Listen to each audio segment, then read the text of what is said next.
नमस्कार श्रोते हो, स्वागत आहे आपलं सफर कथा विश्वाची विदर्शना या यूट्यूब चॅनलवर. आपण आहोत नर्मदा परिक्रमा या सुंदर अनुभवाच्या सफरीवर. मागील भागात आपण पाहिलं लेखक ओंकारेश्वरला पोचले, पण तिथे गेल्यावर एका गुरुजींनी त्यांना परिक्रमा पूर्ण झाल्याचे सोपस्कर करायला सांगितले. त्याप्रमाणे त्यांनी ते करायला सुरुवात केली. आता पाहूयात पुढे. मी अण्णाशास्त्रींचा निरोप घेऊन आम्ही दोघे पुलावरून श्री ममलेश्वराकडे आलो. राहिलेले अर्धे नर्मदा जल ममलेश्वराच्या पिंडीवर वाहिले. तीर्थ घेतले. तिथेही पुजाऱ्याने नारळ दिला. भाग्योदय झाला की माहीत नाही, पण नारळ मिळाला.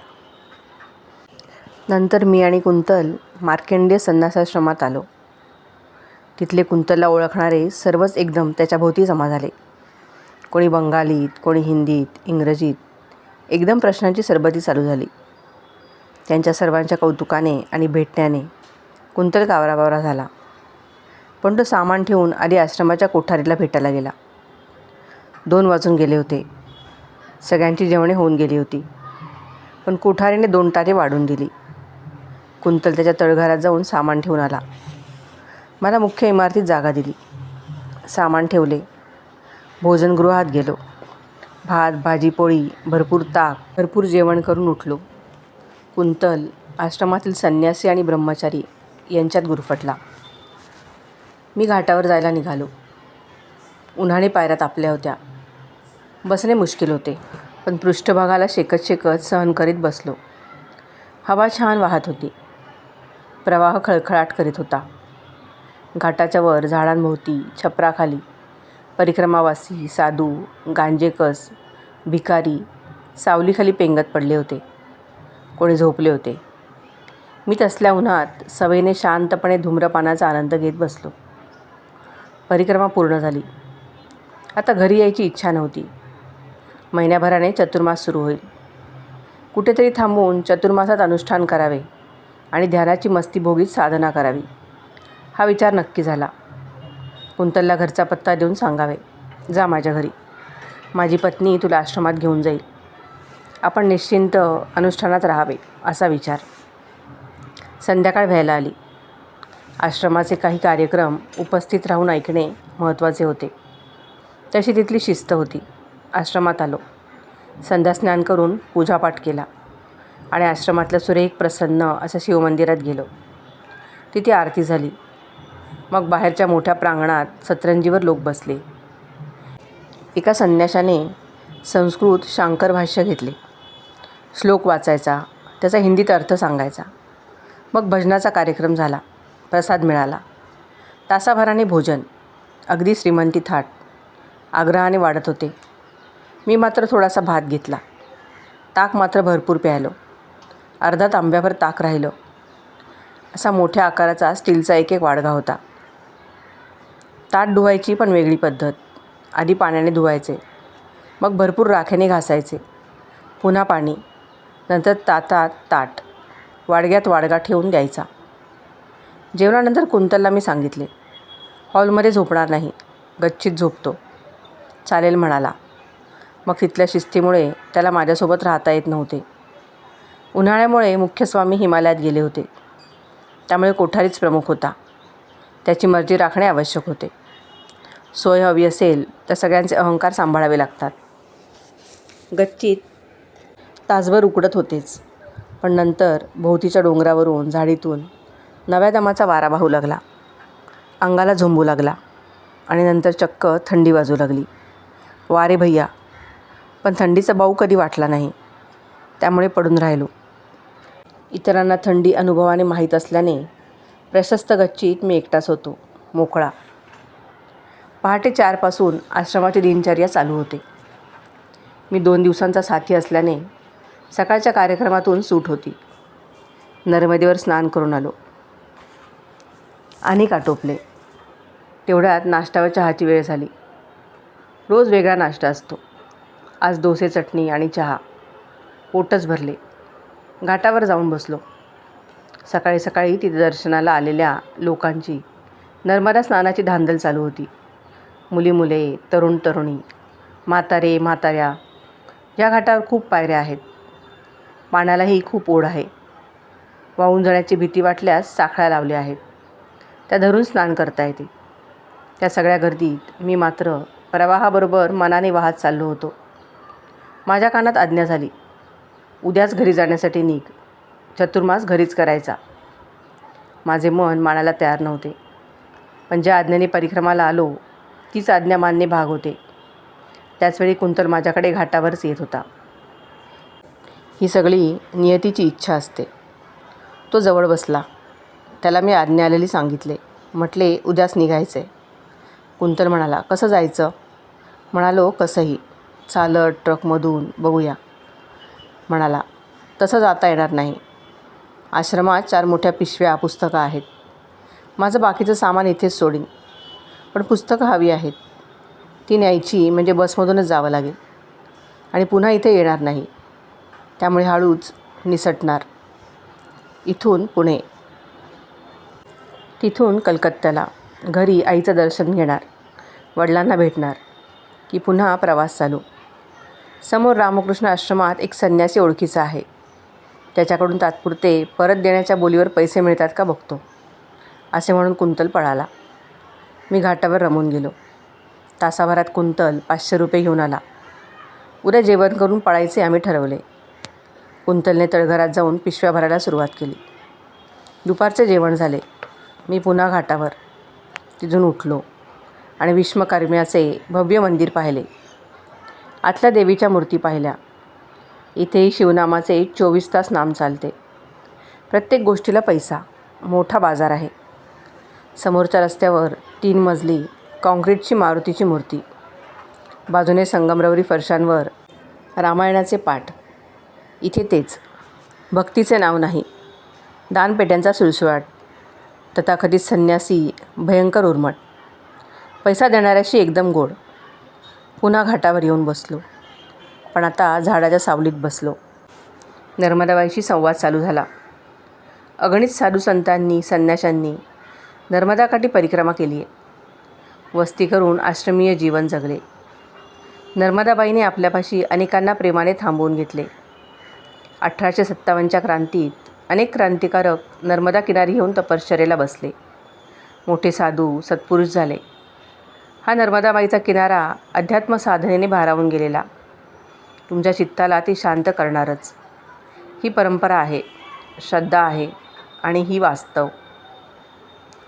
आजही 5-5:30पर्यंत घाटावर वेळ काढला.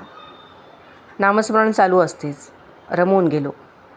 संध्याकाळचे नित्यकर्म, आरती, शांकरभाष्य, भजन, भोजन केले आणि पुन्हा गच्चीत गेलो. गारव्यात पाय पोटात घेऊन झोपलो. आजचा इथला शेवटचा दिवस. सगळा कार्यक्रम आटोपला. ओंकारेश्वराचे दर्शन घेऊन आलो. दुपारी भोजन झाल्यावर आश्रमवासी, संन्यासी, ब्रह्मचारी आपल्या जागी वामकुक्षीला आडवे झाले. मोठ्या कष्टाने कुंतलने एक पिशवी बाहेर आणून ठेवली. कोठारीला जाऊन येतो म्हणून सांगितले.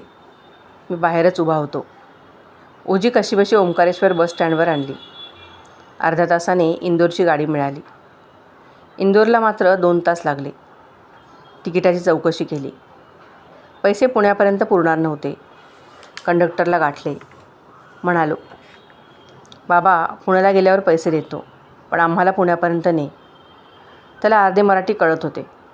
म्हणाला, स्वामी, पुण्याला नक्की नेतो, बसा. त्याने तिकीट फाडून दिली. सामान चढवले. गाडीत मरणाची गर्दी. एकदा बसल्यावर हलणे कठीण.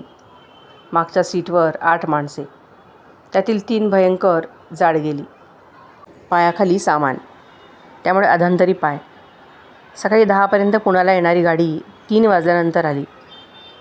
पायावर खूप सूज आलेली. लोकांचे 4 दिवस पुढे कौतुक. अय्या, पायावर केवढी सूज आली आहे. एवढे चालल्यावर पाय सुजणारच की हो. स्वामी, तुमची धन्य आहे बाबा. सूज चालून आलेली नाही, बसच्या प्रवासामुळे आली. हे सांगूनही लोक विश्वास ठेविनात. मग नुसते मान हलवून लोकांची हळहळ आणि कौतुक ऐकून घ्यायला लागलो. खोट्या स्तुतीने काही वेळ समाधान मिळते, ते घेतले. बस पुण्याला येईपर्यंत उपवासच पडला होता. कारण जवळचे पैसे तिकिटात संपले होते. एकदा फक्त 2 रुपयांचे खारे दाणे घेतले होते. ते दोघांनी एक तोंडात टाकून खूप वेळ शेंगदाणे खाण्याची चैन केली. बस स्टँडला लागली. मी कुंतलला सांगितले, तू इथेच बैस, मी रिक्षानं जाऊन पैसे घेऊन येतो. तो बसला. मी माझे सामान काठी घेऊन रिक्षाकडे धाव घेतली. माझ्या घरी पैसे असतील याची खात्री नव्हती, म्हणून श्री भिडे साहेबांच्या दुकानी गेलो. ते तिथेच मागे राहतात. पैसे हमखास मिळण्याची सोय, म्हणून शिवाजीनगरहून रिक्षाने वारजे गाठले. तिथे सर्व लोक एकदम आश्चर्यचकित. पण म्हणालो, तुम्ही चकित अवस्थेत राहा, पण मला 500 रुपये द्या. त्यांनी लगेच दिले. बाहेर रिक्षा उभी होतीच. तिनेच परत शिवाजीनगर बस स्टँड गाठले. बसनी जागा बदलली होती, पण शोधून काढली. कंडक्टर मला बघून, माफ करा महाराज, जरा तुमच्याविषयी यांच्याजवळ वाईट बोललो, माफ करा, म्हणाला. मी पैसे दिले, धन्यवाद दिले आणि रिक्षा चालकाच्या सहाय्याने पिशव्या आणि कुंतलला रिक्षात घालून पुन्हा वारजाला आलो. रिक्षातून येताना कुंतल सांगत होता. त्याला कंडक्टरने विचारले, कोण, कुठले, कधीची ओळख? हा बंगाली, मी मराठी. कंडक्टर म्हणाला, अहो पुण्याचे लोक महाचालू. तो लफंगा कसला परत येतोय? तुम्ही मात्र अडचणीत सापडणार. आणि तेवढ्यात मी येथे पोहोचलो. त्यामुळे कंडक्टरने माझी माफी मागितली. कुंतलला हसू आवरत नव्हते. साधू और सैतान, कोण कसे ओळखणार? ओळखता येत नाही. यातच तर गंमत आहे. घरापाशी रिक्षा आणली, पैसे दिले आणि दारावरची घंटी वाजवली. श्री भिडे यांनी घरी फोन करून मी आल्याची सूचना दिली होती. पत्नीने दार उघडले. मला पाहून हसली. हसली की नाही नक्की आठवत नाही, भास झाला असेल. पण तिने दोघांच्या पायावर दूध पाणी घातले, औक्षण केले आणि आम्ही घरात सर्व मंगलमध्ये प्रवेश केला. पत्नीने पटकन चहा केला. आम्ही दोघांनी स्नान करून घरातल्या प्रशस्त साधनागृहात श्री सद्गुरूंचे दर्शन घेतले. ध्यानात सद्गुरूंना परिक्रमेचा वृत्तांत कथन केला. तेवढ्यात पत्नीची हाक आली. जेवण केले. बंगाली बाबू कुंतलने पूर्वीच सांगितले होते की बंगाली घरात रोज मिष्टान्न असतेच. हे मी जानकीला आधीच सांगितले होते. त्यामुळे तिने कुंतल असेपर्यंत 8 दिवस रोज गोडाचा पदार्थ करण्याची रीत ठेवली. कुंतल नेहमीप्रमाणे भरपूर जेवला. घर, पत्नी, मुलांना भेटून आनंदी झाला. मला म्हणाला, स्वामी, माझ्या बायकोला सौ जानकीला तो आई म्हणायचा. आईला बघून प्रसन्न वाटलं.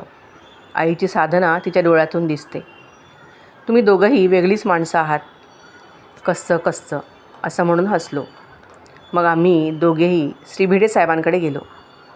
त्या नवरा बायकोला खूप आनंद झाला. कुंतलला पाहून कोणीही प्रसन्न व्हावे असेच त्याचे व्यक्तिमत्व होते. त्या दोघांनी त्याचा सत्कार केला. 101 रुपये दक्षिणा दिली. दुसऱ्या दिवशी आम्ही दोघे श्री वासुदेव निवासात गेलो. दर्शन घेतले. माझ्या सद्गुरूंपुढे बसल्यावर त्याचे डोळे भरून आले. शांतपणे तिथे फोटोपुढे बसून राहिलो. तिथून ब्रह्मर्षी श्री दत्त महाराज कवीश्वरांच्या घरी गेलो. त्यांनी देह ठेवून खूप महिने झाले होते. पण त्यांचे उत्तराधिकारी डॉक्टर अशोकराव कवीश्वरांचे दर्शन झाले. त्यांनी प्रसन्न चित्ताने स्वागत केले. दोघांना दक्षिणा दिली. धोतर उपरणे दिले. मग कुंतलच्या शक्तिपात दीक्षेविषयी बोलणे झाले. महाराज म्हणाले, कलकत्त्याहून पत्र टाका, तिथे तुम्हाला दीक्षा होईल. निश्चिंत राहा, शक्तीची कृपा होईल. आम्ही आनंदाने उठलो. दीक्षेचा आशीर्वाद मिळाल्याने तो खुश झाला. मी त्याच्या वचनातून मुक्त झालो. तिथून आम्ही माझ्या मोठ्या भाचीकडे गेलो. तिची साधनेची तयारी फार मोठी. सगळ्या सत्पुरुषांचा तिच्यावर वरदहस्त. तिथे गेल्यावर भाचीने तो बाण मागितला. तिला साधनेत ते दृश्य दिसत होते. मला झालेली आज्ञा तिनेही ऐकली होती. मागे वळून मी तो पांढरा शुभ्र बाण सामानात टाकला होता. तो बाण ती मागत होती. तो बाण अजून माझ्या सामानातच पडला होता. पुढच्या भेटीत तो तिला देण्याचे आश्वासन देऊन चहा घेऊन आम्ही दोघी माझ्या परिचितांकडे भेटीला जाण्याचा सपाटा लावला. प्रत्येक ठिकाणी लोकांनी 101 रुपये दोघांनाही दिल्यामुळे दक्षिणा खूप जमा झाली. कुंतलने रामकृष्ण आश्रमातल्या संन्याशाला त्याच्याकडून घेतलेल्या 500 रुपयांची मनी ऑर्डर केली. कलकत्त्याचे तिकीट आरक्षित केले. शेवटी मी आणि कुंतल माझ्या लेखक मित्राकडे श्री अशोक पाध्येकडे गेलो. पाध्येने कुंतलशी खूप गप्पा मारल्या. 101 रुपये दक्षिणा दिली आणि माझ्या हातात एक पांढरे जाडजूड कागदाचे पाकीट ठेवले. विचारले, हे काय आहे? अशोक पाध्ये म्हणाला, हे घरी जाऊन देवघरात पहा. इकडे उघडू नको. बरं म्हणालो. घरी आलो. पाकीट देवघरात फळीवर ठेवून दिले. रात्रभर कुंतलबरोबर गप्पा मारण्यात वेळ घालवला. आज कुंतल कलकत्त्याला जाणार. जेवण झाल्यावर दुपारी कुंतलने जानकीला नमस्कार केला. आई आशीर्वाद असू दे म्हणाला. तिच्या आणि त्याच्याही डोळ्यात पाणी आले. मी आणि कुंतल पुणे स्टेशनवर गेलो. गाडीत सामान ठेवले. कुंतल खिडकीत बसला. ऐन गाडी सुटायच्या वेळी मी खिडकीपासून दूर झालो. गाडी हळूहळू सुरू झाली. स्वामी अशी कुंतलची हाक आली. हात जोडून तो नमस्कार करीत स्फुंदून रडत होता. मी पाहत उभा होतो. समोरचं काही दिसेनासे झाले. दृश्य अंधुक झाले. हे मन फार वाईट. मनाची भावना डोळ्यातून अश्रूंनी वाहत होती. हे असले प्रेम कधी निर्माण झाले हे समजलेच नाही. आई नर्मदे हर. 2 दिवसांचे प्रवासी. साधनेवर अध्यात्मावर खूप गप्पा मारल्या. त्याला खूपदा मी वाद घालून विरुद्ध बाजू घेऊन छळायचो. त्याचाही अभ्यास दांडगा. पण त्याला चिडवण्याशिवाय मजा यायची नाही. दोघेही खूपदा अलिप्त वागायचो. पण शेवटी ऐनवेळी अश्रूंनी दोघांच्या अलिप्ततेचे खिंडार फोडून प्रेमाचा भाव जाहीर केला. संध्याकाळी देवघरात आलो. संध्या वाचन झाले. ध्यानाला बसलो. उठता वाटले, कढाई झाल्याशिवाय, पंचकन्या पूजन झाल्याशिवाय परिक्रमा पूर्णतेचे समाधान मिळणार नाही. कढाई म्हणजे शिऱ्याचा प्रसाद. आला गेला प्रत्येकाला बोलावून भरपूर द्यायचा. 5 छोट्या कुमारिकांची नर्मदा समजून पूजा करायची. काही हजारांची गरज. घरात पैसा नाही. कोणीही कमवता नाही. मुले त्यांच्या स्कॉलरशिपवर, छंदावर थोडेफार कमवून शिक्षण घेतात. माझा भार आणखी त्यांच्यावर कुठे ठेवू असा विचार करता करता पाध्येने दिलेले फळीवरचे पाकीट उघडले. पाकिटात 100च्या नोटा. जानकीला म्हणालो, बाई पैसे मोज. कारण माझे पैसे मोजणे म्हणजे विनोदी प्रकार. 1 जास्ती 2 कमी, बरोबर संख्या येणे कठीण. तिने मोजले. अशोकला फोन केला. म्हणालो, अशोक गोंधळ झाला आहे. तू मला भलतंच पाकीट दिलं आहेस. त्यात 5,000 रुपये आहेत. घेऊन येतो मी. पाध्ये हसला. म्हणाला, कसा रे तू म्हणतोस ना नर्मदामाई बुद्धी देऊन सोय करून देते. ते पैसे माझे नाहीत. तू परत द्यायचे नाहीस. त्या पैशाशी माझा संबंध नाही. कढाईसाठी तुझी सोय. प्रसादाला कधी येऊ सांग. मी आपला तडक दुकानदाराकडे. त्याला रवा, गूळ, साजूक तूप, वेलदोडा सांगून आलो. जानकीने शेजारच्या 5 छोट्या कुमारिका सांगितल्या. त्यांच्यासाठी कापड चोपड, नारळ, हार, गळ्यातील छान माळा, कानातले डूल, वेणीवर माळाला मोगऱ्याचे गजरे. 2 दिवस माझ्या ओळखीच्या लोकांना कोणाला प्रत्यक्ष भेटून, कोणाला फोनवर. माई कुंट्यांना जबलपूरला आमंत्रण. सगळीकडे नुसती धमाल. मित्र अरविंद गोरवले, त्यांची पत्नी वीणा, माझी मुलगी कौसल्या, भाची, शेजारणी, सगळ्याजणी. घराचे अंगण देवघर सजवत होत्या. रांगोळ्या, आंब्याचे डहाळे, काय आणि काय. जानकीने भल्या मोठ्या कढईत आणि पातेल्यात शिरा केला. जोडीला शंकर महाराजांची आवडती डाळ तांदळाची खिचडी. प्रसाद झाला. कुमारिका आल्या. शेजारची संमिश्र वस्ती. त्यातल्याच 5 कुमारिका. त्या आनंदात. त्यांची पूजा झाली. मुलाने 4 फोटो काढले. कुमारिकांना वस्त्र दिले, हार घातले, कुंकू लावले, गजरे माळले. सगळ्याजणी प्रसन्न होत्या. मनात आले, नर्मदाबाई प्रसन्न आहे. तिने हे सर्व स्वीकारले. त्याचवेळी भोवतीची माणसे आली. दूरवरून ओळखीचे आले. दरवाजावर उभा राहून ओळखी अनोळखीच्या प्रत्येकाला सन्मानाने बोलावून सतरंजीवर बसवून शिरा, खिचडी, पत्रावळीवर भरपूर देऊन आग्रह करीत राहिलो. लगबग, घाई, गर्दी, विनोद, गोंधळ, हसणे सगळ्यांचे चालू होते. इतक्यात दरवाजावर एक वृद्ध माणूस आला. या बाबा म्हणून त्याला मी आत घेतले. प्रेमाने सतरंजीवर बसवले. शिरा, खिचडी पत्रावळीवर दिले. म्हणालो, भरपूर घ्या, मागून घ्या. नर्मदामाईचा प्रसाद आहे. पाणी दिले. इकडे तिकडे लक्ष देणे चालूच होते. बाबा उठले. माझ्या डोक्यावर हात ठेवून आशीर्वाद दिला. म्हणाले, एक पांढरं वस्त्र देता का? हो म्हणून घरात गेलो. परिक्रमेला जायच्या आधी एक पांढरा जब्भा शिवला होता. कोराच होता. तो कपाटातून काढला. घाईने बाहेर आलो. त्यांना दिला. वाकून नमस्कार केला. आणि एकदम वीज चमकावी तशी आठवण झाली. जानकी जानकी बाहेर ये, नमस्कार कर असे ओरडलो. ही बाहेर आली. नमस्कार केला आणि कोणीतरी बोलावले म्हणून घरात गेली. मी पुन्हा नमस्काराला वाकलेला. डोळे पाण्याने भरलेले, तरी डोळे बंद माझे. त्या बाबांच्या पावलावर हात, त्यांचे माझ्या डोक्यावर हात. क्षणात जाणीव झाली, समोर कोणीही नाही आहे. डोके उचलून पाहिले, बाबा अदृश्य. अंगणात नाहीत, बाहेर रस्त्यावर नाहीत. एकच रस्ता, रस्त्यावर कोणीही नाही. मुखातून उद्गार फुटले, आई नर्मदे. हृदय भरून आले. कोण होते बाबा? ओंकारेश्वरला गोमुखावर पूजा झाल्यावर पंडितजींना विचारले होते. पंडितजी कढाई केल्यावर नर्मदाबाईंनी पूजा स्वीकारली आहे याची खूण, प्रचिती काही मिळेल का? ते गंभीर झाले होते. क्षणभर त्यांनी नर्मदा प्रवाहाकडे पाहिले आणि म्हणाले, हो, प्रचिती मिळेल. वृद्ध पुरुषाच्या रूपात नर्मदाबाई येईल. पांढरं वस्त्र मागेल, तीच नर्मदाबाई. पण तुमच्या लक्षात राहणार नाही. माई वस्त्र घेऊन गेल्यावर कळेल. पण ह्याच रूपात प्रचिती मिळेल. प्रचिती मिळाली. नर्मदाबाई साक्षात येऊन माझ्या डोक्यावर हात ठेवून आशीर्वाद देऊन गेली. ही आठवण झाल्यामुळेच मी घाईने पत्नीला हाक मारली होती. अंग शहारून गेले. नर्मदाबाईची कृपा अनुभवल्यावर आणखी आनंद कोणता? प्रसादाचा डबा श्री वासुदेव निवासात पाध्येबरोबर पाठवला. त्यालाही एक अनुभव आला. आश्रमात सगळे ताटावर वाढून झाले होते आणि शिरा करायचा राहून गेला होता. एवढ्यासाठी लोक थांबले होते आणि तेवढ्यात हा प्रसादाचा शिऱ्याचा डबा पाध्येने पुजाऱ्यांकडे दिला. गुरुजींनी श्री महाराजांना नैवेद्य दाखवला आणि नर्मदाबाईचा प्रसाद अनायासे सर्वांना आश्रमातही मिळाला. माझे सद्गुरू आणि नर्मदाबाई सतत माझ्या पाठीशी आहेत याचा अजून पुरावा मला कोणता हवा? नर्मदे हर. पण हे इथेच थांबले नाही. 10-15 दिवसांनी चातुर्मास चालू झाला.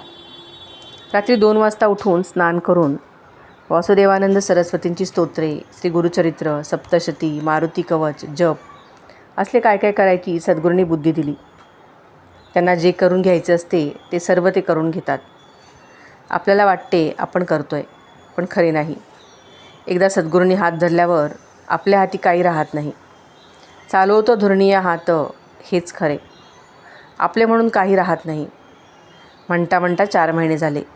चातुर्मास संपला. पत्नी म्हणाली, आता काय उद्योग? घरात जरा लक्ष घाला. काही नोकरी कामाचं बघा. हे काय आपलं बेमट्या मारत फिरत राहायचं? पैसा कमवण्यासाठी काहीतरी हातपाय हलवाल की नाही? म्हणालो, बघू ग. महाराजांनी एक दिवस तरी उपाशी ठेवलं आहे का? बिंदास जगायचं. काळजी महाराज करतील.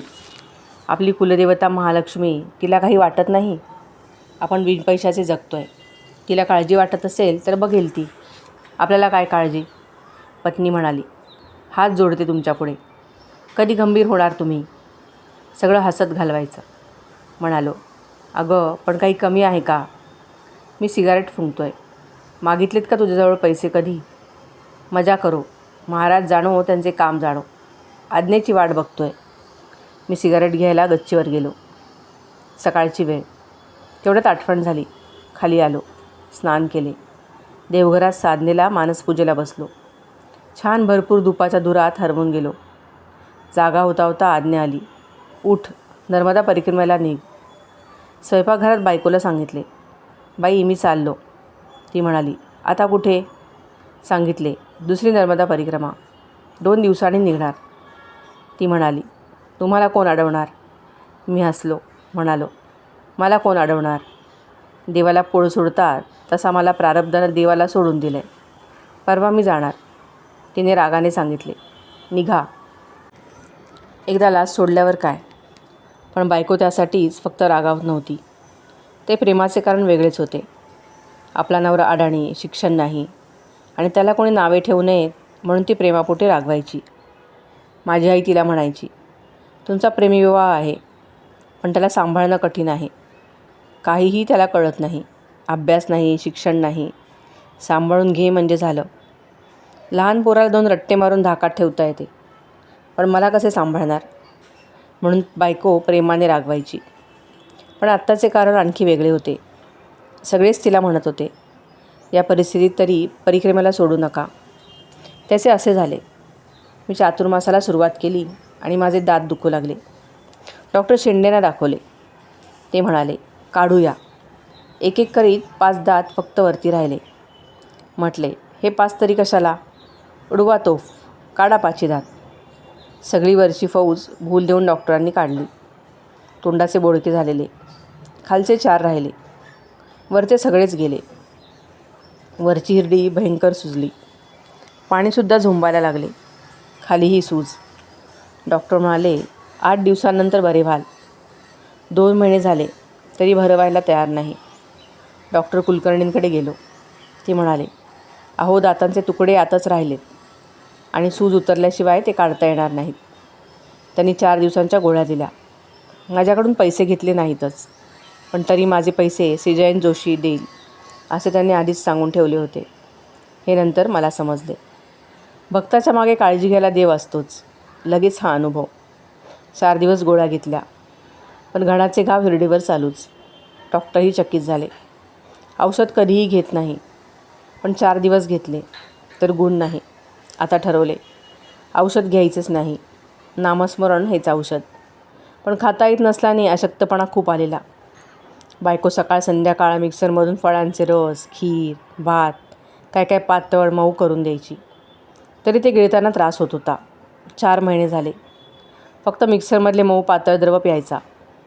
तोंड हिरड्या सुजलेल्या. डॉक्टर म्हणाले, ऑपरेशन करूनच ते दातांचे तुकडे काढावे लागतील आणि सूज उतरल्याशिवाय ते शक्य नाही. आता ज्याला गिळतासुद्धा येत नाही त्याला बायको परिक्रमाला पाठवेल. पण मला आता दिनांकही सांगण्यात आला. 1 तारखेला निघ. आज्ञा झाली. माझाही नाईलाज झाला. सामान तयारच होते. ते उचलले. काठी घेतली. 1 तारखेला घर सोडले. घर सोडायच्या 4 दिवस आधीची गोष्ट. परशुराम प्रोसेसचे मालक, माझे स्नेही श्री सुभाष बर्वे यांनी मला 1000 रुपये दक्षिणा दिली. म्हणाले, तुमच्या प्रवासाला उपयोगी होईल.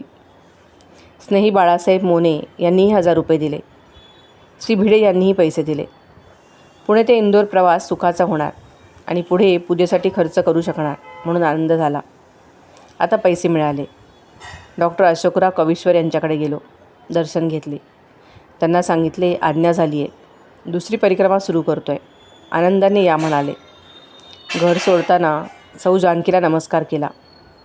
बायकोला रोज नमस्कार करतोच पूर्वीपासून. तिला गृहलक्ष्मी म्हणून नमस्कार करायलाच हवा. तो केला. ती आणि मी भिडे यांच्या दुकानी आलो. चहा घेतला. चेष्टामस्करी केली. तेही म्हणाले, महाराज बोलतासुद्धा येत नाही आहे, खाता येत नाही, तोंड सुजलेलं. ऐका आमचं, कवळी घ्या. म्हणालो, नर्मदाबाई काळजी घ्यायला समर्थ आहे. बायकोने स्कूटीवरून बसपर्यंत सोडले.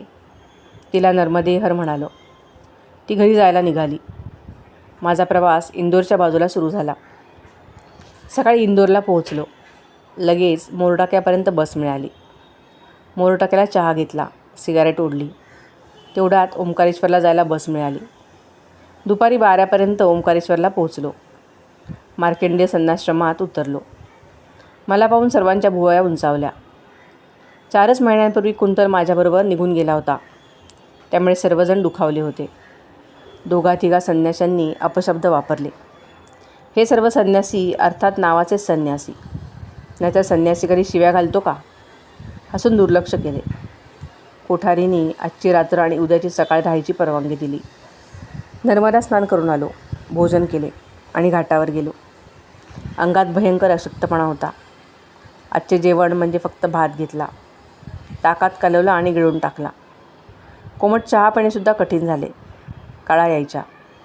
घण बसल्या इतके दातांचे हिरड्यात राहिलेले तुकडे दुखायचे. दुखले की ओळखायचो. नामस्मरणाकडे दुर्लक्ष व्हायचे. त्यामुळे नामस्मरणाचे औषध 24 तास आठवणीने घेत होतो. घाटावर दिवस भटकण्यात घालवला. संध्याकाळी पुन्हा स्नान करून ध्यानाला बसलो. रात्री जेवताना शिरा मिळाला. पाण्यात शिरा कालवून गिळून टाकला. नर्मदाबाईने अजून काय काळजी घ्यायची. थंडीचेच दिवस. गच्चीवर माझ्याशिवाय कोणी नाही. एक तरुण ब्रह्मचारी म्हणाला, महाराज रात्री भयंकर थंडी असते, खोलीत झोपा. पण हसून सामान घेऊन गेलो. वारा बेभान नाचत होता. अंगावर पांघरून राहणे कठीण झाले. पण तरी कांबळ्यावर पडून राहिलो. हिमालयातली थंडी या शरीराने सोसली आहे. ही तिची धाकटी बहीण. ही काय जास्त त्रास देणार. नर्मदाबाईची गाठ आहे. फक्त त्या थंडीला तुला कोण विचारतो असा उर्मट प्रश्न न करता फक्त तिच्याकडे दुर्लक्ष करायचे. महाराज म्हणायचे, शत्रूकडे उदासीनतेने पाहावं, दुर्लक्ष करावं, म्हणजे त्रास कमी होतो. नामस्मरणामुळे झोप कधी लागली समजलेच नाही. ओंकारेश्वराकडून पहाटेची भजनाची धून स्पीकरवरून ऐकू यायला लागली. उठलो. सामान आवरले. चष्मा घातला. आंधळा झालो. काचांवर धुके बसले होते. धोत्राने चष्मा पुसला. दृष्टी स्वच्छ. सामान खाली ठेवून नर्मदा स्नान करून आलो. 6 वाजेपर्यंत आणिक संपले. नाश्ता घेतला. सांजा होता. पाण्यात कालवला. गिळून टाकला. गार चहा घेतला. आश्रमाचा निरोप घेतला. कोठारी म्हणाला, जेवून जा. त्याला सांगितले, आता नर्मदा पूजा संकल्प क्षौर करून तसाच तिकडून परिक्रमेला सुरुवात करणार. निघालो. गोमुखापाशी गेलो. पंडित भेटले. त्यांना अनुभव सांगितला. प्रचिती आलेले ऐकून त्यांनाही आनंद झाला. त्यांना दक्षिणा दिली. क्षौर केले. दुसरे गुरुजी गाठले. संकल्प पूजा केली. एका हॉटेलवाल्याने कढाईसाठी शिरा करून दिला. पंचकन्यांची पूजा केली. आता पैसे भरपूर होते. सर्वांना भरपूर दक्षिणा दिली. लोकांनी दिलेले पैसे वाटून टाकले. सर्वजणांनी आनंदाने आशीर्वाद दिले. प्रमाणपत्र मागच्या वेळेचे होतेच. त्यावर 9व्या तारखेचा सरकारी शिक्का मारून मिळाला. एक झेरॉक्स काढून घेतली. ओंकारेश्वराचे दर्शन घेतले. खाली उतरून पुलावरून आलो. कढाई करून देणाऱ्या हॉटेलवाल्याने हाक मारली. शिराप्रसाद पाण्याबरोबर गिळला. त्याने प्रेमाने चहा पाजला. सिगारेट ओढली. दुसरी परिक्रमा सुरू. आता अनुभव होताच. पायांना सांगितले, बाबांनो, लाड नाही, भागो. गती आली. आज दिवसभर थांबलोच नाही. एकदम संध्याकाळी सूर्यास्ताच्या आधी थांबलो. रावेरखेडी इथे थोरल्या बाजीरावांची समाधी. इथे सोय होणे कठीण झाले, पण झाली. एक भाकरी मिळाली. लोट्यात पाणी घातले. त्यात भाकरी भिजायला टाकली.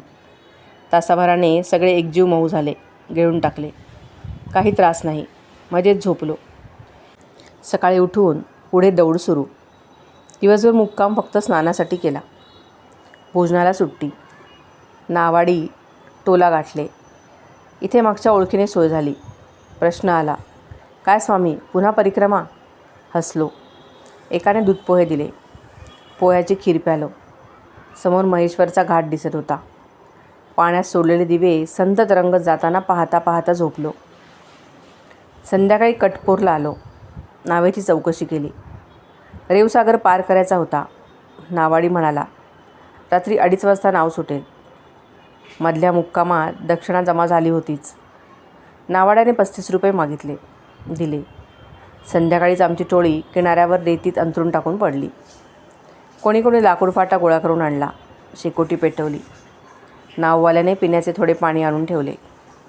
लोकांनी हलकासा आहार केला. मला एकाने 2 ग्लुकोज बिस्किटाचे पुडे दिले.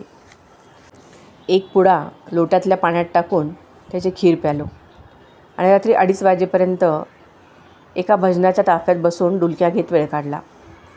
रात्री 2:30 वाजता नाववाल्याने एकदा भरती ओहोटीचा अंदाज घेतला. गुडघावर चिखल राड्यातून हात देऊन नावेत वर खेचून घेतले. मी एका बाजूला सामानाची धोपटी, दुसऱ्या बाजूला. अंधारात सगळा गोंधळ. नाववाल्याकडे फक्त 2 टॉर्च. धडपडत ओरडत, अरे भाई, मर गया मर गया, डूब गया, अशा आरोळ्या. पण एकदाची 50-55 माणसे नावेत बसली. Diesel engine. फर दिशी बेल्ट ओढल्यावर नाव चालू झाली. लोकांनी भीतीने आणि श्रद्धेने नर्मदेय हर केले. नाववाले त्यांचे महत्त्व वाढून घेण्यासाठी खोटे वादळवाऱ्याचे भय दाखवायचे. परिक्रमावासी अखंड भजनात ओरडत होते. मधूनच एकदम नर्मदेय हर, मैया संभाल. पुन्हा भजन चालू. एकाने बिडी पेटवली. सगळेजण ओरडले, शरम कर, बिडी ओढतोस, लाज नाही वाटत? छी छी, कसला हा परिक्रमावासी, मैया क्षमा कर, क्षमा कर. बिचाऱ्याने बिडी फेकून दिली. जरा वेळाने आणखी 2 लोकांनी पेटवली. त्यांच्यावरही शरमखोरीचा वर्षाव झाला. पण ते खमके निघाले. धूम्रपानाच्या आनंदात त्यांनी कोणाला जुमानले नाही. गंमत म्हणजे हळूहळू सगळ्यांनीच, शिवा देणाऱ्यांनीही बिडी पेटवली. नावेच्या वर धुराचा थर. खाली मळकट पाणी, भजनाचा दंगा चालू. नाव रेवा सागरावरून गतीने पाणी कापीत आपल्या डौलात चालू होती. 3 तास होऊन गेले. लोकही जरा कंटाळले. नावाड्याचे डोके खायला सुरुवात झाली. अजून किती वेळ लागणार? त्याने सांगितले. अजून तासभर लागेल. मग लोकांनी नर्मदाबाईला वाहण्यासाठी घेतलेले सामान थैल्यातून बाहेर काढायला सुरुवात केली. खोटी खोटी जरीची साडी, बांगड्या, खरा नारळ. नाववाला म्हणाला, ती बघा नर्मदा मैया. कोणालाही काही दिसत नव्हते. दूर एक दिवा दिसत होता. तो होता पलाडच्या धक्क्यावरच्या बोटीचा. पण लोकांनी त्यालाच नमस्कार करून नर्मदे हरचा कल्ला केला. नावाडी म्हणाला, मैयाची आरती करा, उदबत्ती पेटवा, पण नारळ पाण्यात टाकू नका. ज्यांनी पाण्यात नारळ टाकले त्यांचे नारळ नावाड्याने पकडून घेऊन नावेत ठेवले. हळूहळू सगळ्यांचे नारळ जमा करून नावाड्याने नावेत ठेवले. उद्या पुन्हा हेच नारळ पुढच्या परिक्रमावासींना तो विकणार. मी पहिल्यांदाही नारळ घेतला नव्हता. आजही घेतला नाही. कुठलेही फुटकळ विधी केले नाहीत. श्रोतेहो, आजच्या भागात इथेच थांबूयात. आता दुसऱ्या परिक्रमेचा आनंद घेण्यासाठी भेटूयात उद्याच्या भागात. तोपर्यंत धन्यवाद. नर्मदे हर.